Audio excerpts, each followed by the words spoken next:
no le da para conjugar toda esta bilirrubina del niño.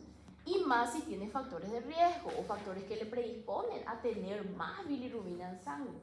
Y ahí sucede que el niño hace esta hiperbilirrubinemia, ¿verdad? O sea que hay muchas causas. Acá, por ejemplo, le tenemos el metabolismo de la bilirrubina para que se recuerden, porque ustedes saben ya todo esto, ¿verdad? Pero para que se vayan acordando un poquitito. En cualquier parte puede estar alterado. Acá, por ejemplo, tenemos una sobrevida menor. Uno de los factores de riesgo es la sobrevida, la vida del eritrocito es menor, se degrada más rápidamente, o sea, más rápidamente yo voy a tener esta degradación del grupo hemo, o sea, que más rápido va a subir su bilirrubina que en nuestro caso. Tiene mayor masa eritrocitaria también el neonato, ellos son más hemoconcentrados, ¿sí?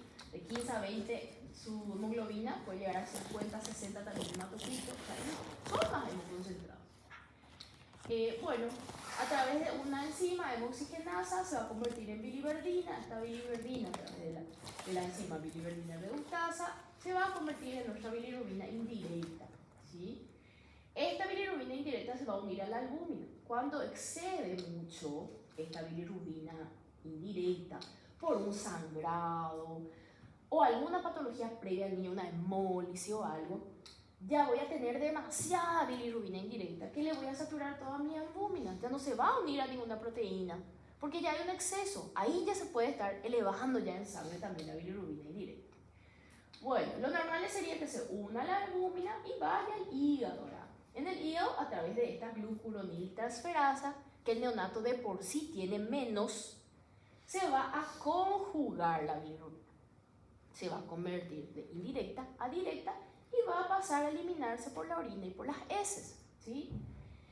¿Y qué sucede también acá? Si yo tengo una sobrecarga hepática por cantidad enorme de bilirrubina indirecta, mi hígado no va a poder hacer todo el trabajo, porque está inmaduro o por la sobrecarga misma, ¿verdad? Entonces aumenta también esta bilirrubina indirecta, no se conjuga todo. Luego pasa a ser conjugada, va al intestino, etc. O inclusive acá en las vías biliares también puede haber una estasia de esta bilirrubina ya conjugada, ¿verdad? Puede ser una atresia de vías biliares, algún quiste colero, etc. Y va a aumentar ¿qué? La bilirrubina directa, ¿verdad? Entonces se fijan que en cualquier momento puede estar alterado, en cualquier parte del metabolismo la bilirrubina puede estar alterado por alguna patología, condición tanto fisiológica o patológica, que va a llevar a este aumento de bilirrubina. Claro que es importante detectar qué fue lo que causó, o sospechar por lo menos, ¿verdad? Para que si da para tratar la causa, ¿verdad? Pero nuestro tratamiento de la hiperbilirrubina no está en lo que le llevó, está en disminuir la bilirrubina en sangre para que no pase la barrera hematoencefálica y no produzca este kerníteros. Porque muchos de los niños, o la mayoría de ellos, es justamente ahí en el hígado, en esta enzima, es más bien ahí el problema, y que con el pasar de los días ellos van regulándose, ¿verdad? Solo que hasta esperar tenemos que asegurar que la bilirrubina no suba tanto como para que no pase la barrera hematoencefálica, y ahí es donde vamos a instalar nuestro tratamiento. ¿Alguien ya tiene una noción de cuál es el tratamiento de la hiperbilirrubinemia? Sí, es la fototerapia. ¿Y la fototerapia qué hace? Voy a llegar ya también en eso, pero ya que estamos en eso. La fototerapia lo que va a hacer a través de una isomerización, va, digamos que le conjuga a la bilirrubina indirecta, ¿sí? A bilirrubina directa, sin la necesidad que pase por el hígado. Lo hace a través justamente de esa fotoisomerización a nivel periférico. Le va a cambiar su, digamos que su composición va a hacer con que sea hidrosoluble, ¿sí? Y yo pueda eliminar por heces y por orina, a través de la luminoterapia. Entonces, y no pasa por el hígado. Entonces, inclusive si yo tengo una patología hepática, por disfunción, etcétera, voy a poder bajar esa bilirrubina a través de la fototerapia. Y claro que después voy a ir buscando la causa para saber dónde está el problema, ¿verdad? Pero lo importante es descender esa bilirrubina para que el paciente no produzca este kerníteros. Bueno, estamos desglosando entonces.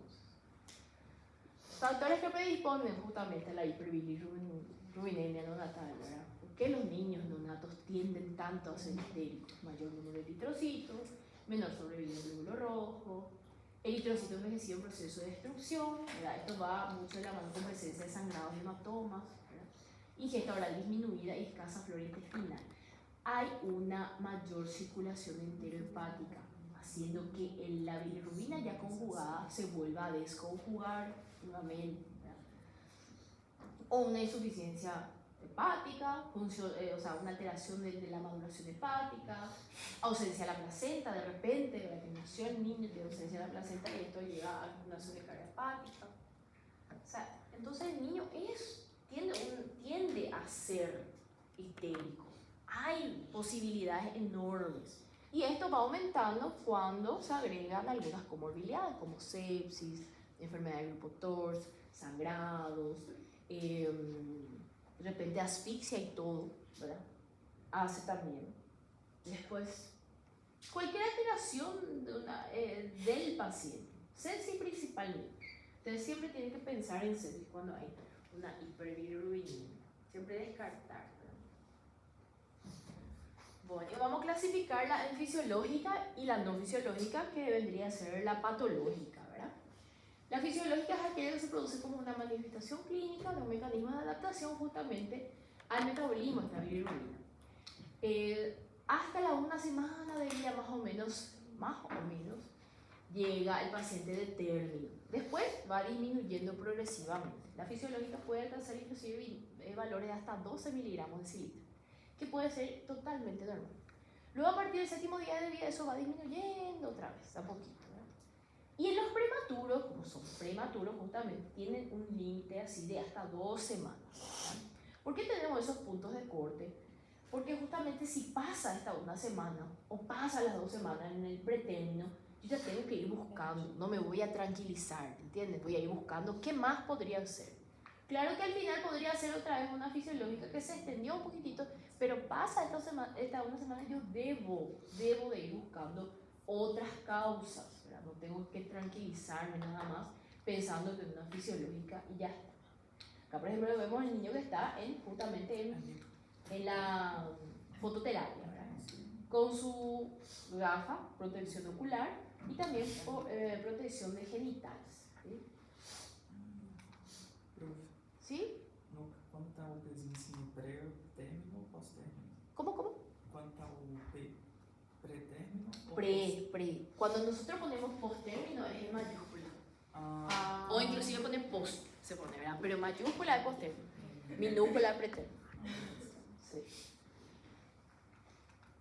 Bueno, y tengo algunos criterios para decir, no, este puede ser una fisiológica, puedo bajar un poco la guardia también, puedo ir viendo qué tal se va manifestando la ictericia cada vez más, etcétera, etcétera. O según los laboratorios también, ¿verdad? Para que sea una fisiológica, tiene que aparecer después de las 24 horas, porque dijimos que antes de las 24 horas siempre va a ser patológica. Tiene que aparecer después de las 24 horas de vida. Las cifras máximas también me va a interesar acá, como les dije, cerca de los 12 más o menos puede llegar a tener, pero voy a tener en cuenta también ciertas cosas. Si es un niño que se alimenta exclusivamente con leche materna, yo voy a hacer una tolerancia un poco mayor, porque la leche materna tiene justamente esta enzima, la UBP, glucuronidasa, que hace con que justamente se vuelva a convertir esta bilirrubina directa en indirecta. Tiene esa composición. Entonces los niños que lactan exclusivamente son más ictéricos, normalmente, por la composición de la leche materna. Entonces en ellos tenemos un valor un poquitito, una tolerancia un poquitito más. Por ejemplo, para que sea una fisiológica, los niños alimentados con leche materna exclusiva, voy a tolerar cerca de los 17, o sea, no puede pasar tampoco los 17, ¿verdad? Puede ser menos de 17.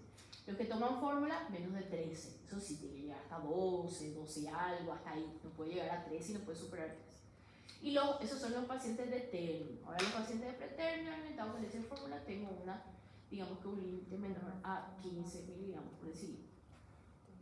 Siempre debe ser a expensas de la indirecta, ¿sí? Porque dijimos que la fisiológica se va a ser debido a la inmadurez hepática, no puede ser a causa de otra cosa. Si es a expensas de la directa, va a ser por un cuadro obstructivo, entonces pasa a ser directamente algo patológico. Justamente, el valor de la bilirrubina directa no puede superar 1.5, por ejemplo. Y un mini incremento diario tiene que ser menos de 5 miligramos por decilitro. Si pasa esto, si es 7, 8 miligramos por decilitro de incremento, entonces pasa a ser, ya no entra más en ictericia fisiológica y ya le empiezo a buscar otras causas, ¿verdad? Y la no fisiológica, en realidad muy extenso, las causas podría ser, como les dije, cualquier parte del metabolismo de la bilirrubina puede estar alterado, o no fisiológica o patológica, se puede ya manifestar inclusive al nacimiento, ¿verdad? También puede ser después de las 24 horas, pero si está antes de las 24 horas siempre va a ser patológica. Y puede ser tanto aumento de la directa como la indirecta. Siempre la indirecta es más frecuente, ¿sí? Bueno, ¿y cómo se presenta el niño? Se presenta con una coloración ictérica, ¿verdad? Eso es lo principal. Lo primero que yo voy a ver es un niño que está ictérico, ¿sí? Y recién se manifiesta a partir de los 5 miligramos por decilitro, como les dije, ¿verdad? ¿Cómo yo le reviso al paciente? ¿Cómo le hago el diagnóstico? ¿Cómo le voy buscando también esa coloración ictérica? Dijimos cuando dimos en las otras clases que es muy importante hacerle el examen físico al paciente desnudo. Esta no es la excepción, tiene que ser desnudo para que pueda visualizar justamente esta coloración, esta alteración de la coloración. Siempre céfalo caudal, y lo ideal es en la luz blanca o la luz del sol inclusive, ¿verdad?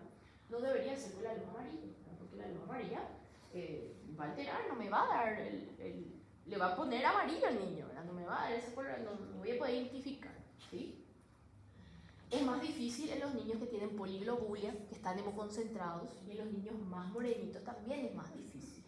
Entonces nosotros hacemos la digitopresión, ¿verdad? Tratando, digamos, de quitar toda la sangre a nivel periférica para poder visualizar la base de la piel. También es una forma de hacer, para poder ver hasta dónde llega la ictericia, ¿verdad? Con prueba de digitopresión. Y la posición de céfalo-caudal, céfalo, o sea, a partir de arriba para abajo y a la periferia, así como muestra este dibujito, de línea media a extremidades también. Y nosotros, para captar al niño, para pensar en una hiperbilirrubinemia, nosotros nos guiamos primero por la clínica, ¿verdad? Por la coloración. Y tenemos dependiendo de la zona donde está ictérico el niño, nosotros podemos estimar el valor, ¿sí? Claro que nunca va a ser seguro, pero da para estimar el valor, ¿sí? Se llaman zonas de Kramer, ¿sí? Estas zonas de Kramer justamente me van a dar un estimado, ¿verdad? Para que yo pueda o pedirle a un laboratorio, ¿sí? O de repente internarle inclusive al paciente. Me va a justificar eso por la clínica del paciente.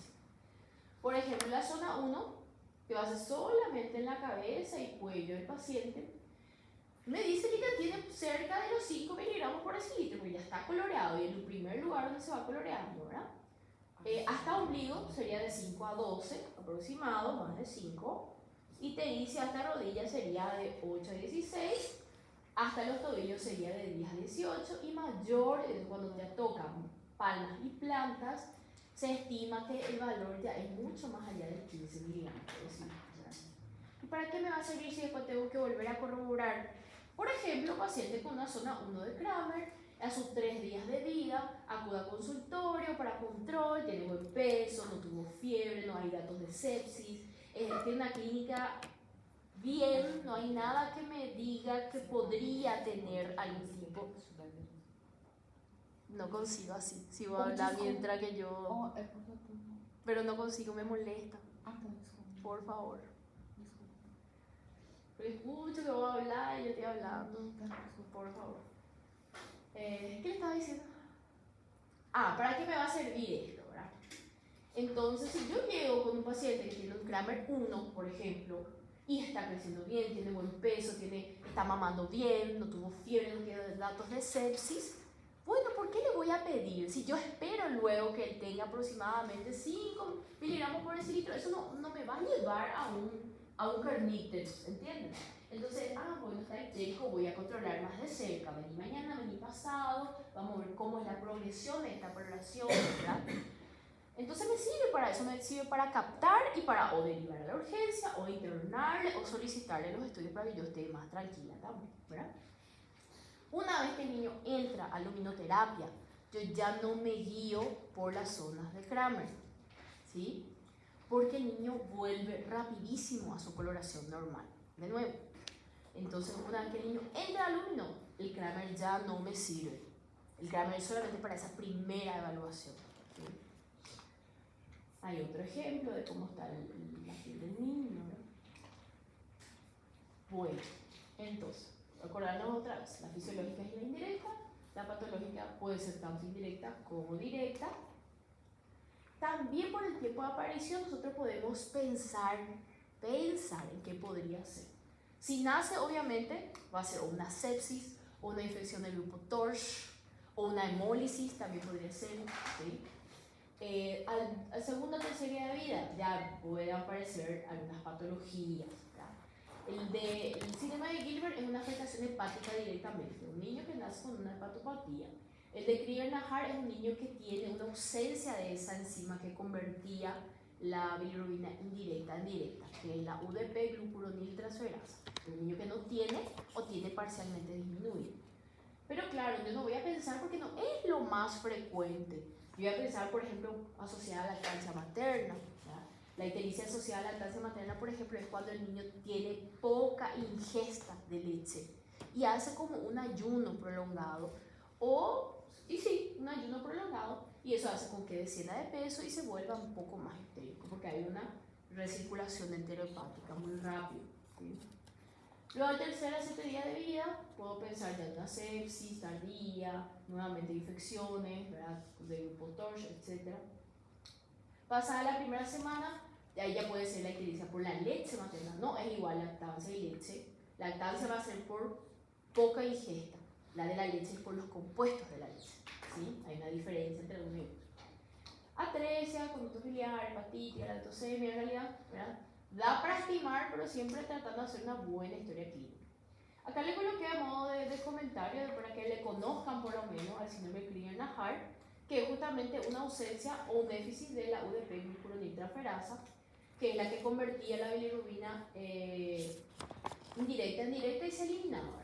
El tipo 1 tiene una ausencia total de esa enzima y la de tipo 2 es marcadamente reducida, pero tiene un poco.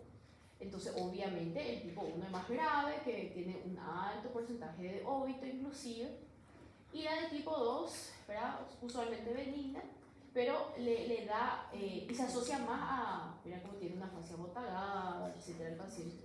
O sea, es un paciente que requiere una atención, una internación y actuar precozmente, ¿verdad?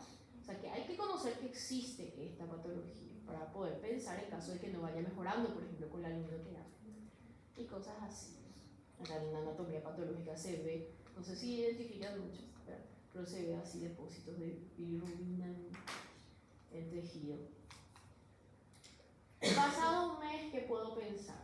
Puedo pensar ya en enfermedades como hipotiroidismo, una estenosis pilórica, infecciones congénitas que normalmente aparece, uso de antibióticos parenterales, antibióticos que tienen metabolización hepática, donde dañan el hígado.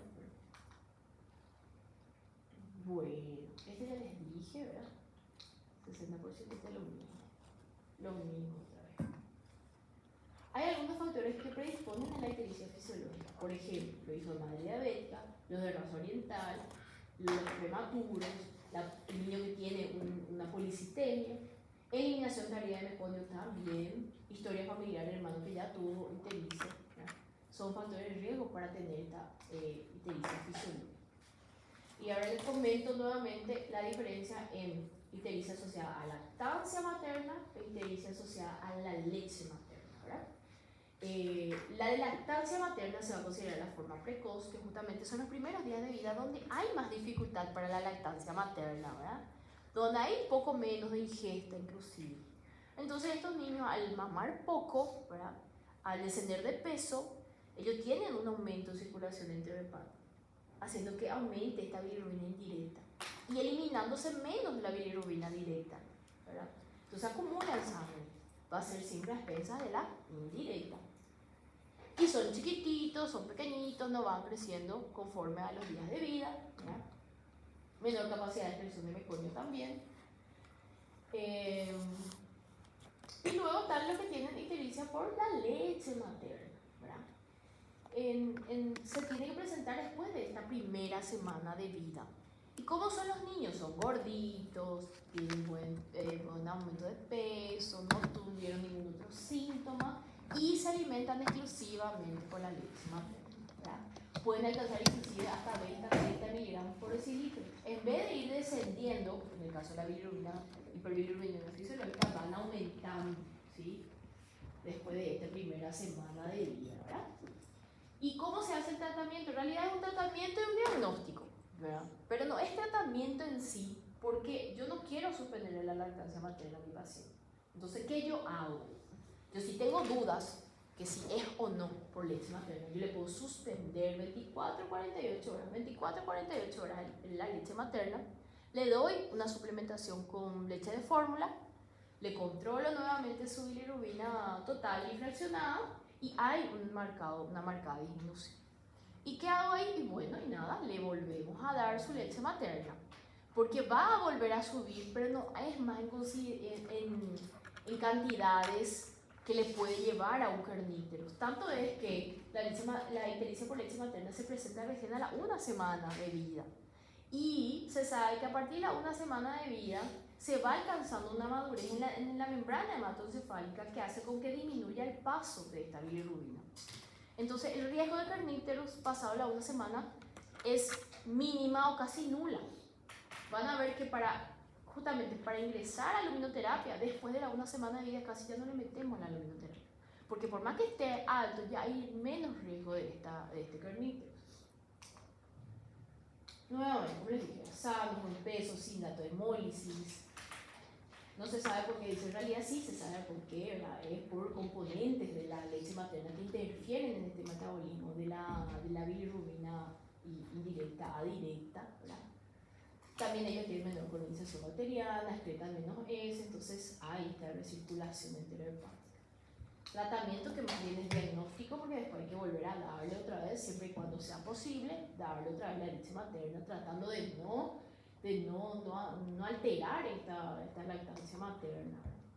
Entonces, no es lo mismo ictericia por leche que ictericia por lactancia. Da la leche por compuesto de la leche, da la lactancia por la alteración de la lactancia y toma menos el paciente. No es lo mismo. Bueno, y para considerar la patología, yo voy a poner un cuadro donde están las posibles causas. Siempre va a ser la que se presenta antes, siempre va a ser patológica, nuevamente les digo. Podemos considerar la patológica cuando ya pasa del Cranberg 3, más o menos. Asociada a anemia, sepsis, o sea, algún síntoma, ¿verdad? Algún síntoma aparte. Para que sea fisiológica no tiene que tener fiebre, no tiene que tener hepatoesplenomegalia, por ejemplo, ¿verdad? No tiene que ser a expensas de la directa, ¿verdad? Todo lo que sale de esos criterios de fisiológica ya van a ser consideradas patológicas, ¿verdad? Algunas causas de hiperbilirrubinemia indirecta relacionados con el test de Coombs, con alteraciones de la celularidad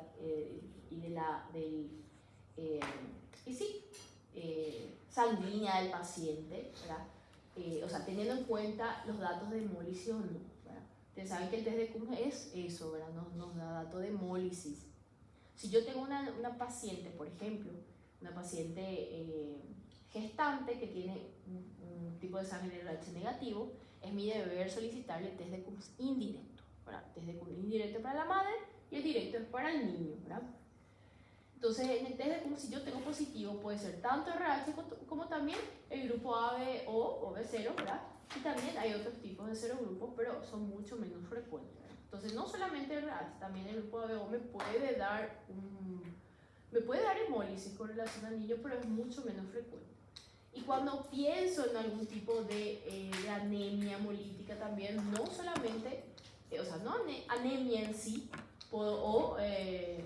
hiperbilirrubinemia a causa de la indirecta, puedo pensar en nefrocitosis, eritrocitosis, que son alteraciones en la morfología del eritrocito, que hace con que se destruya más rápidamente. El cuerpo trata de destruir estos eritrocitos alterados, ¿verdad? O tenemos ahí los síndromes también que dijimos que es una afectación hepática, ¿verdad? Com uma dúvida. Sim. No caso, se é uma icterícia fisiológica, vai ser a expensas da bilirrubina indireta. Siempre. Sim. fisiológica. E Sí. aqui depois fala das causas patológicas da hiperbilirrubinemia indireta. Ujú.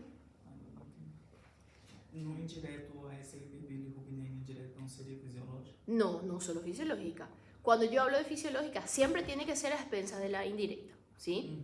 Pero la patológica puede ser indirecta o directa. Puede ser de los dos.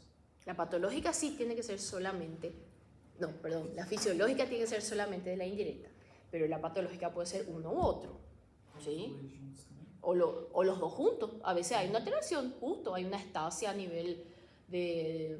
Puede ser también, claro que puede ser, ¿verdad? Porque no sabemos la comorbilidad que tiene asociada, pero puede ser por uno u otro. Pero para que yo hable de fisiológica, no puedo tener, por ejemplo, una hiperbilia espesa a la directa, ahí pasa a ser directamente una patología. ¿Sí? Lo mismo que el tiempo de evolución, ¿verdad? Antes de las 24 horas siempre será patológica, pero también va a ser patológica, puede ser patológica si se presenta después, ¿sí? Puede ser o patológica o fisiológica. Este es nuestro cuadrito del manual, ¿verdad? Da unos ejemplos, muchos ejemplos van a ver. Cuando hay una carga de bilirrubina al hepatocito, una sobrecarga al hepatocito, al hígado, puede ser enfermedades hemolíticas, ahí entra todo lo que sea defecto de la membrana eritrocitaria, que hace con que se degrade más rápido nuestro eritrocito, ¿verdad? Después policitemia, los niños que son más hemoconcentrados, son los pequeños para gestacionales, no sé, hijo, madre diabética, transfusión feto-fetal entre gemelo o materno-fetal, alteración de la circulación placenta-fetal, extravasación sanguínea, cualquier tipo de sangrado le va a sobrecargar a mi hígado, ¿verdad?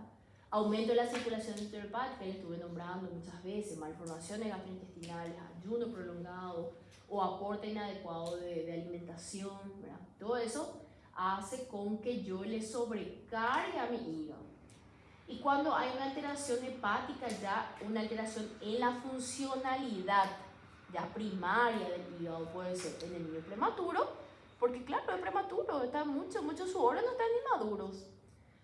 Algunas metabolopatías, algunas enfermedades como el Crigler-Najjar que afecta ya esa enzima, el de Gilbert es una hepatopatía mismo, la galactosemia también, hipotiroidismo, insuficiencia hipoficiaria también va a afectar. Y hay otro cuadro que está así de largo también donde aparece la indirecta, pero ya no les coloqué, me coloqué solamente así, algunos que me parecen un poco más, porque no es frecuente, les digo, no es frecuente la ictericia espesa, la directa. Y si es directa, yo siempre voy a tener que descartar obstrucción, ¿verdad? Podría también ser a causa de algunas infecciones, por ejemplo, el citomegalovirus suele afectar en el aumento de la bilirrubina directa. Hay algunos tipos de sepsis, pero ahí, como dijo también el compañero, son ya en conjunto, tanto la directa como la indirecta. Atresia biliares, quiste en el colédoco. La enfermedad de Caroli, por ejemplo, son quistes en los conductos biliares, intrahepáticos, y la enfermedad de Willer es una alteración del transporte, haciendo que la bilis sea más espesa, causando una colestasis en el niño, ¿verdad? Pero son súper infrecuentes, no es frecuente, ¿verdad? Doutora, não tem possibilidade de ser tipo uma malformação do conduto? Só pode ser tipo... No, sí, puede ser una malformación, ¿verdad? No solo una atresia, puede haber una disminución del calibre también, haciendo que eso se concentre más ahí. Pero no voy a, cuando es así, ¿verdad? Cuando no hay una atresia total, no se va a manifestar enseguida, va a ser mucho más después. El niño capaz crezca bien, después la primera, segunda, tercera semana de vida ahí vamos a empezar a ver este aumento de la coloración, distensión, vómito inclusive y toda la sintomatología. Pero sí puede ser una malformación. Lo que no pensamos así rápido, siempre vamos a pensar primero sepsis, después o fisiológica o de la leche, y vamos buscando, vamos afinando los estudios. Después, último, una colangia, cosas así, ¿verdad? Pero ya, como es algo muy invasivo y como no es tan frecuente, a veces los niños que tienen atresia biliar inclusive tarda muchísimo para hacerle su diagnóstico, por más que sea, ¿verdad? Y quiero preguntar, ¿se dan cuenta que todo lo que sea neonato, la historia clínica prenatal es muy importante? Porque siempre puedo pensar en un cuadro infeccioso. Tengo que pensar también que la mamá consumió durante el embarazo, que le pudo haber afectado al hígado del feto, ¿verdad? Algunos medicamentos que son hepatotóxicos. si ya tuvieron antecedentes de otros hijos con ictericia, pues ingresaron alumino, cosas así. Si se está alimentando solamente con leche materna o ya está con fórmula. Si está con fórmula, por ejemplo, no voy a pensar así directo por leche materna. Si es prematuro o no, ¿verdad? El tipo de sangre. Y los estudios que generalmente le pedimos a estos pacientes tienen que tener tipificación, test de Kuhn directo, que es el neonato, la bilirrubina obviamente, la total y fraccionada, indirecta y directa, datos de sepsis, PCR no está acá, pero PCR, procalcitonina, los cultivos si necesitan, ¿no? Reticulocitos. Y los pacientes que quiero descartar otras patologías más adelante, en un mes de vida, etc., voy a pensar en hipotiroidismo o galactosemia, ¿verdad? Pensando también en el test del piecito, si se hizo o no se hizo, pero son menos frecuentes, ¿verdad? Y a todo hijo de madre con RH negativo, tengo que pedirle tipificación y test de curso directo, siempre. Se puede tomar muestra del cordón umbilical, pero la tipificación tiene que ser periférica, ¿sí? Porque yo puedo tener todavía la sangre materna en el cordón umbilical. Entonces se tiene que pedir, lo ideal es hacerle ya una punción periférica, sinceramente. Y la madre tiene que tener actualización, tiene que tener su tipificación y tiene que tener su test de curso indirecto. A da madre é indireto, do niño Es directo al niño, ¿verdad? Y el otro a través de la madre. Porque si me sale este indirecto positivo, quiere decir que la madre ya había un dato de hemólisis ahí. Si es RH negativo, a todos se le pide, a todas las madres se le debería pedir el CUMS. Ahí yo ya me preparo, ya este niño puede hacerme cualquier tipo de sintomatología, inclusive al nacer, ¿verdad? Porque puede haber una hemólisis. Y el Kernittel, no sé si quieren descansar un poco o continuamos nomás ya. ¿Están atentos todavía? ¿Sí? Bueno, y luego el Kernittel. El Kernittel es como les dije, ¿verdad? Lo que yo más temo en la hiperbilirubinemia, lo que me va o le puede matar al paciente, ¿verdad? Así literal, le puede llevar a óbito o dejarle con secuelas irreversibles. Así como estuvimos hablando de la asfixia, ahora que nosotros queríamos proteger el cerebro del niño, y sí, también acá queremos proteger el futuro de este paciente, no solamente la vida, el futuro, también la calidad de vida de este paciente, ¿verdad? Es un síndrome causado por depósitos de bilirrubina indirecta al sistema nervioso central. ¿Por qué no la directa? Porque la directa no va a pasar la verdad hematoencefálica, ¿sí? No va a pasar. Entonces siempre va a ser indirecta el Kernittel. El celo del sistema nervioso central se va a ir a depositarse y va a alterar la estructura, la funcionalidad, va a alterar.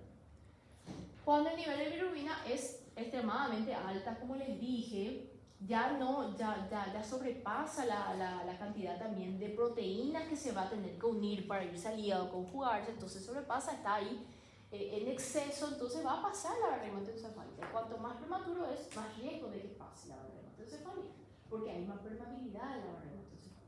Así también el niño que tiene una sepsis de foco meningio, por ejemplo, esa inflamación de las membranas de las meninges hace más permeable también el paso de esta hiperbilirrubinemia, de la bilirrubina, ¿verdad? Lo mismo que les estuve diciendo, ¿verdad? Bueno, no tenemos un valor exacto de decir, bueno, 50 sí o sí Kernittel. No, porque depende de muchos factores que estuvimos viendo, ¿verdad? De la madurez del niño, capaz llega a 20, 30, pero no está pasando la barrera hematoencefálica. ¿Por qué? Porque alcanzó una madurez, porque ya pasó de los 7 días, no sé, no tiene ningún factor de riesgo y de repente no hace, ¿verdad?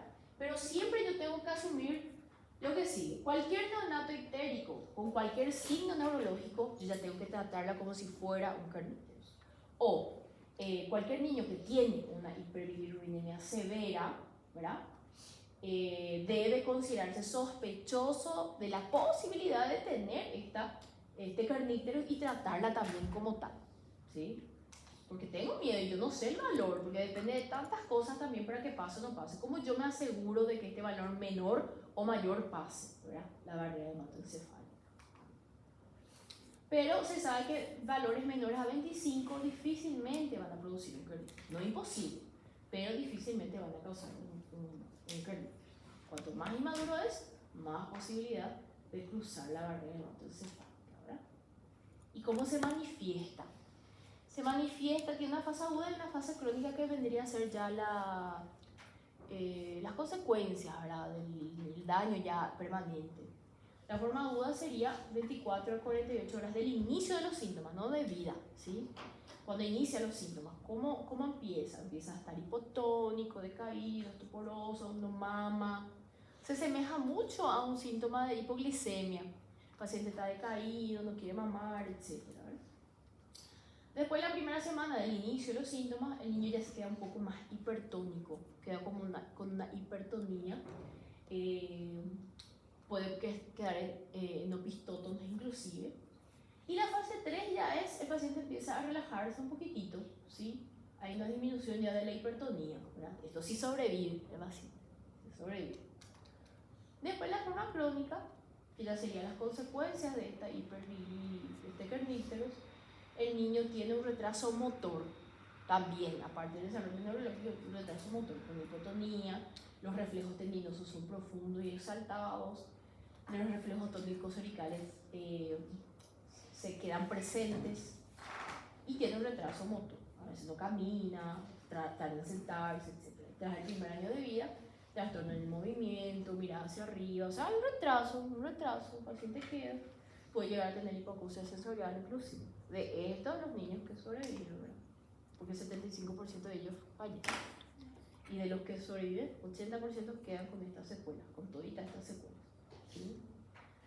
Y van apareciendo, a medida que uno va controlándole al paciente, uno va viendo que no tiene el desarrollo adecuado para la edad, ¿verdad? A los 2 meses ya no va a tener capacidad social, va a ser más decaidito, no va a sostener su cabecita, y uno va viendo estas complicaciones a lo largo de sus controles, ¿verdad? Independientemente de la ictericia, con la coloración del niño, cuando yo tengo una bilirrubina elevada, tengo que descender por el riesgo de kernícteros, ¿verdad? Por el riesgo. Pero me voy a guiar, como todo en pediatría tiene su cuadrito, ¿verdad? Este no va a ser diferente. Tenemos el normograma de Butal. ¿Para qué me sirve el normograma de Butal? Es una de las formas, ¿sí? Existen otros cuadritos también que hablan de bilirrubina, de hiperbilia, etc. Pero el normograma de Butal es el más fácil de utilizar, ¿sí? ¿Cómo se fijan? Es hasta los 7 días de vida. ¿Por qué? Porque se dice que, o sea, porque más o menos en esa edad alcanza una madurez o hay menos riesgo del paso. Entonces disminuye la posibilidad de que tenga un kernícteros, ¿sí? A partir de esa edad. No es imposible, ¿verdad? Pero el normograma Butani es hasta los 7 días de vida. Entonces, ¿qué hago? Veo las horas de vida primero, después los días de vida, y veo el valor de su bilirrubina total, ¿verdad? Bilirrubina sérica total. Entonces, si alcanza, digamos que una de las líneas, va a ingresar o no va a ingresar al tratamiento. Y tengo 3 líneas acá, ¿verdad? 3 líneas. La línea más baja, la que necesita menos valores para tocar la línea, ¿verdad? Son los niños prematuros con un factor de riesgo, ¿verdad? Riesgo de sepsis, sangrado, hijo de madre diabética, o que está en terapia intensiva ventilado, un asfixiado, un niño que tiene un factor de riesgo, un prematuro con factor de riesgo. Eso quiere decir que un niño, por ejemplo, a las 72 horas de vida, prematuro, que tiene una sepsis, si alcanza un valor de 13, ya tiene que ingresar a la luminoterapia, ¿sí? Ahora, un paciente de 72 horas de vida, que un paciente de repente de término, sin ningún factor de riesgo, que está bien saludable, tiene que alcanzar 17 para ingresar a la luminoterapia. Ahí recién yo voy a considerar tratar a la paciente, ¿entienden? Entonces, el primero de abajito sería el paciente prematuro con factor de riesgo. El riesgo intermedio, o la línea intermedia, sería para los prematuros saludables, sin factor de riesgo, o los de término con factor de riesgo, ¿sí? Y los últimos, los que requieren más valor para poder ingresar al tratamiento, o por lo menos preocuparme, ¿verdad? Porque este paciente podría desarrollar o no algún tipo de complicación, serían los de término sin ningún factor de riesgo, sin datos de sepsis, sin datos de alteración, ninguna patología materna, un niño que está solo mamando o está con un buen peso, etcétera, etcétera, no tiene síntomas de término, entonces tiene que alcanzar valores mucho más altos para que yo pueda ingresar a la luminoterapia o tratarlo, internarlo, ¿sí? Para eso me sirve el normograma de Gontard. Claro que esto va a cambiar en cualquier momento si el paciente presenta algún síntoma neurológico. Ahí no importa el valor, ahí si presentó un síntoma neurológico yo tengo que pensar en una encefalopatía hiperbilirrubínica y tengo que tratarla como tal y tratar de descender estos valores de bilirrubina, ¿verdad? Porque no se sabe, como les dije, cuál es el valor real de que decimos, bueno, hasta acá y a partir de acá sí va a pasar, ¿no? ¿Verdad? Difícilmente menor a 25 dijimos, pero uno nunca sabe, ¿verdad? Uno nunca sabe, puede ocurrir y ante la duda se trata. ¿Y por qué no a todos los que tienen ictericia ya se le coloca nomás la luz y ya está? ¿Verdad? Porque también tiene efectos adversos como cualquier otro tratamiento, ¿verdad? Lo voy a mostrar. Acá nuevamente lo que les coloqué, los de bajo riesgo, que es la línea más alta, ¿verdad? De términos sin factor de riesgo, los de riesgo intermedio son los de términos con factor de riesgo o los prematuros sanos, y los que tienen riesgo elevado, la curva más bajita, son los de término con factor, los de pretérmino con factor de riesgo, prematuro con factor de riesgo. Bueno, y para la fototerapia, ¿verdad? ¿Qué es lo que hace la luz? ¿Para qué le pongo la luz al paciente? Esta luminoterapia hace una fotoisomerización de la bilirrubina. La bilirrubina presente en la sangre del paciente, la sangre que está circulando ahí por los capilares, lo que se puede visualizar, ¿verdad? Con la luminoterapia le cambia la morfología a la bilirrubina. Le cambia la morfología, le conjuga, le deja hidrosoluble, ¿sí? A través de la isomerización de la luz. Por eso antiguamente se le dejaba en el sol, ¿verdad? La hiperbilis. Eso tenían costumbre antes, ¿verdad? Dejarle en el sol. Y sí, funciona el del sol también. Solo que nosotros no indicamos colocarle en el sol. Porque nosotros no tenemos porque hay riesgo, ¿verdad? Riesgo de quemadura de primer grado, inclusive mucho riesgo dejarle al sol al paciente. Por eso nosotros le hacemos internado bajo una supervisación, ¿verdad?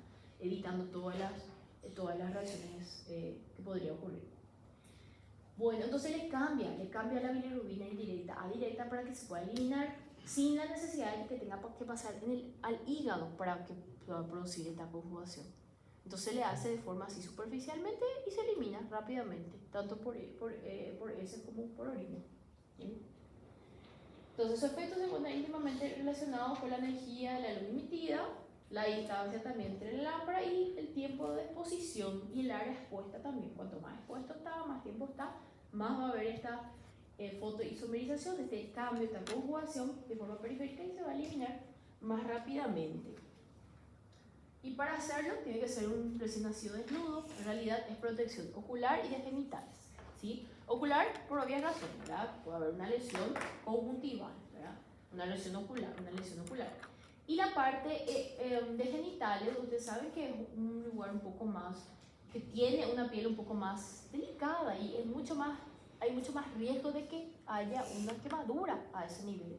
Entonces no se le deja, a las niñas, la mucosa inclusive de la vulva puede afectar, entonces no se le deja en contacto. Se le tiene que cambiar cada 2 a 3 horas de posición para evitar justamente la quemadura y para que esté más porcentaje de piel expuesta. Vigilar muy bien la temperatura, tanto una hipertermia como una hipotermia. Ahí, por ejemplo, hay niños que están en luminoterapia del invierno, que estaban ahí desnuditos, ¿verdad? O un niño que le está sobrecalentando esa lámpara porque es caliente también, ¿verdad? No guiarse por el color de piel. Una vez que ingresa al lumino, ya no me interesa la clínica, ahí solamente por control laboratorial, ¿sí? Se indica continua, ¿sí? Cuanto más alto es el valor de bilirrubina, más intenso solemos dejarle, más tiempo sin suspensión, inclusive a veces la mamá debajo del aluminio le da de mamar al bebé, ¿verdad? Para no quitarle, pero dependiendo del valor le podemos suspender 15 minutos por hora para que se alimente o de repente para que descanse un ratito la madre también porque es intensa la luz. Me imagino que ya habrán visto ya en el hospital, ¿verdad? Si se fueron a neo. Siempre hay alguien que tiene una luminoterapia. Bueno, la longitud de onda alrededor de 450 nanómetros, la distancia que tiene que estar el niño va de 40 a 20 centímetros. Nosotros le dejamos de 20 centímetros cuando son pocos los fluorescentes, pero cuando hay mucho le dejamos 40 centímetros. Se suele hacer combinaciones de fluorescente blanco y el LED azul, ¿verdad? La eficacia aumenta cuanto más expuesto está. Para aumentar esa eficacia solemos utilizar colchones de fibra de vidrio o sábanas blancas para que refleje la luz, o también papel de aluminio solemos colocar alrededor de la cunita del niño. Y hay que controlar la funcionalidad del equipo, ¿verdad? Se solicita que más de 2000 horas de uso no tenga, hay que ir cambiando. Así suele ser uno más común, ¿verdad? El blanco, el azul, hay algunos que tienen combinación de los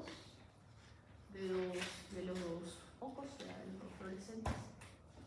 Hay algunas cunitas que ya vienen ya incorporadas, hay algunas incubadoras inclusive que ya tienen su foco ahí de luz LED. Y lo ideal sería así, ¿verdad? Lo ideal sería en un ambiente controlado, donde yo le voy a controlar la temperatura del niño, que le voy a dar la vuelta cada tanto. Eso sería lo ideal. Evitar la quemadura. El único momento que nosotros, digamos que dejamos que duerma boca abajo, es para justamente dejarle a la luminoterapia. Pero claro, este es un niño que yo voy a estar mirándole, controlándole y cambiándole cada momento, ¿verdad? Hay otro mamograma Butani que está todo coloridito, para que se pueda entender otra vez. Y como les dije, ¿por qué no le metemos a todo? Con un Kramer 1 o 2 ya le ponemos, ya evitamos la posibilidad del carníctero, porque hay complicaciones, puede haber aumento de periodos sensibles, deshidratación, puede producir una diarrea acuosa también, puede aumento de pérdida de agua fecal, el paciente se deshidrata, reacciones dérmicas en la piel, quemadura también, sobrecalentamiento o enfriamiento.